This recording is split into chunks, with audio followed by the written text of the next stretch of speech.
Good morning, children. Today we are going to discuss about noun, gender, and that's our 9th chapter. Please open your grammar textbooks to page number 23, and we'll be discussing about gender. If we talk about gender, gender is always associated with persons or animals. Gender is always associated with persons or animals. So in this chapter we'll be discussing about types of gender and how to identify these genders. Mainly we have 4 genders. The first one is masculine, the second one feminine, the third one is common, and the fourth one is neuter. So in this chapter we'll be discussing about it. Now let's start our chapter. That is chapter number 9, noun, it's gender. Mainly gender is of 4 types, and they are: the first one masculine, the second one is feminine, the third one is common, and the fourth one is neuter. We have 4 types of genders, and they are: the first one, I want everyone to repeat after me. The first one is masculine. The second one is feminine. The third one is common. And the fourth one is neuter. Once again, the first one is masculine. Second one is feminine. The third one is common. And the fourth one is neuter. Okay, now let's look at the details of this. And the first one we are going to learn is of masculine gender. Male nouns are said to be of masculine gender. Male nouns are said to be of masculine gender. Look at the examples: boy, uncle, father, son, and so on.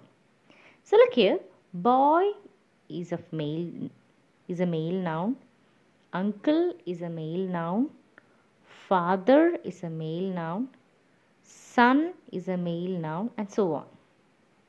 Okay, so all these are male nouns. I have only given about the persons or persons, but we can find male nouns for animals also. Okay, like peacock. Then we have lion, tiger, and so on.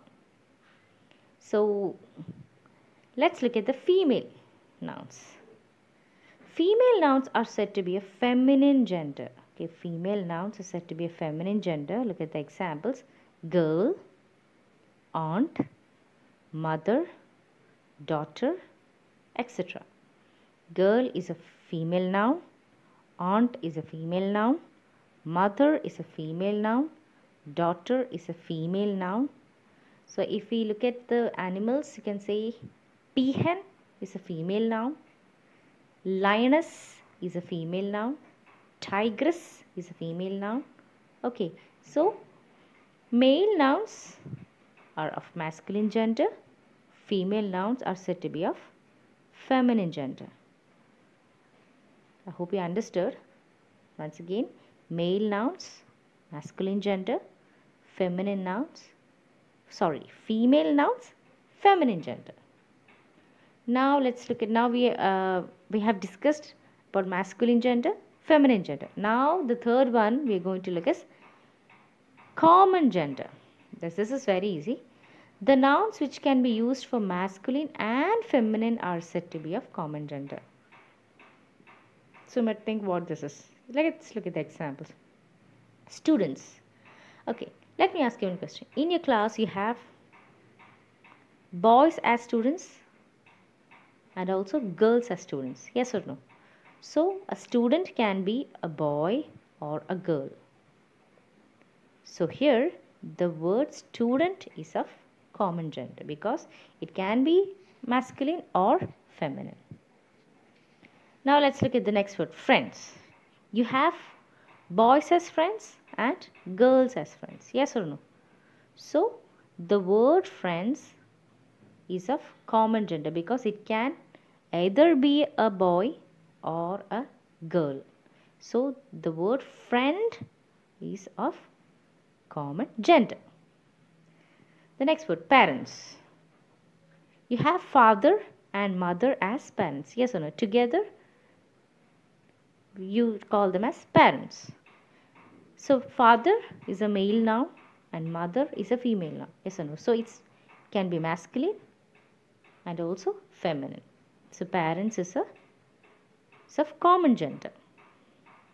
Next one, grandparents. Grandparents, so you have grandfather, which is a male noun, and grandmother, which is a female noun. So grandparents is of common gender. Okay, because it can be a male or it can be a female. Okay, both comes in this. So that's why we call them as common gender. So with the last one, neuter gender. Some nouns are said to be of neuter gender. All non-living objects are of neuter gender. Okay, all the non-living things comes under neuter gender because they don't have gender at all. Okay, now let's look at the examples. Book. Book is a non-living thing. Yes or no? Pen. It's a non-living thing. Chair. It's a non-living thing. Fan. It's a non-living thing. Shirt. It's a non-living thing. So all the non-living things are of neuter. So let's revise it once again. Gender is divided into 4 and they are, the first one is masculine gender, second one feminine gender, third one common gender, and fourth one neuter gender. Male nouns come under masculine gender, female nouns come under feminine gender, male or female nouns come under common gender, and no gender, that is all non-living things, come under neuter gender. Next is about using apostrophe.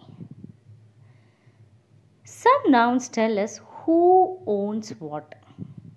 They show belonging or possession. They are called possessive nouns. So mainly this means that if somebody owns something, so in order to show the possession, we use an apostrophe s, and those kinds of nouns, and that we use this apostrophe s with the nouns, and so those kind of nouns are called as possessive nouns. So let's read it once again. Some nouns tell us who owns what. They show belonging or possession. They are called possessive nouns. We use apostrophe s with possessive nouns. Now let's look at some examples. The first sentence is, this is the house of Raj.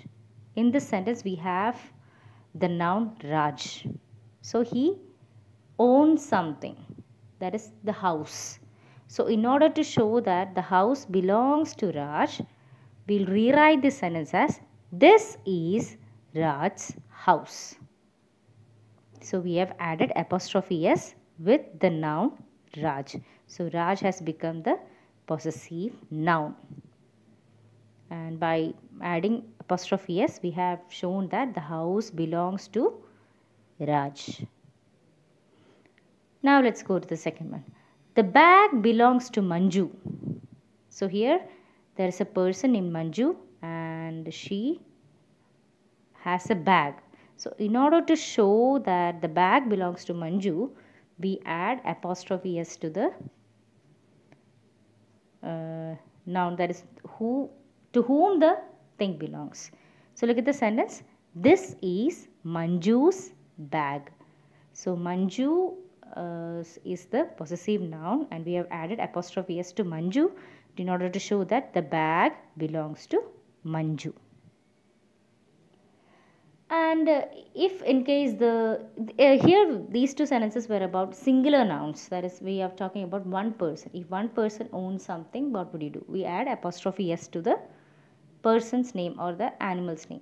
But what about plurals? What do we do with plurals? We do not add apostrophe s if the noun is plural. We only add apostrophe. Okay, if the noun is plural, we do not add apostrophe s, but only apostrophe. Only an apostrophe. Look at the examples. The marks of students. So, in order to show the possession, we have used students, that is students. After the word, we have just put apostrophe. Students, apostrophe, marks. So, we just add apostrophe because the word is plural.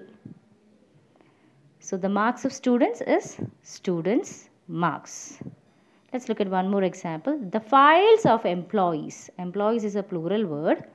And so, what we did is employees, apostrophe, files. So, for singular, we add apostrophe s. And for plural, just an apostrophe just after the word is enough. So this is our 9th chapter. We have like 2 to 3 exercises. It's very easy to do. Please look at the questions and try to find the answers. And I'll be sending you the notes also so that you can just check the answers. And this is for today. Take care and bye.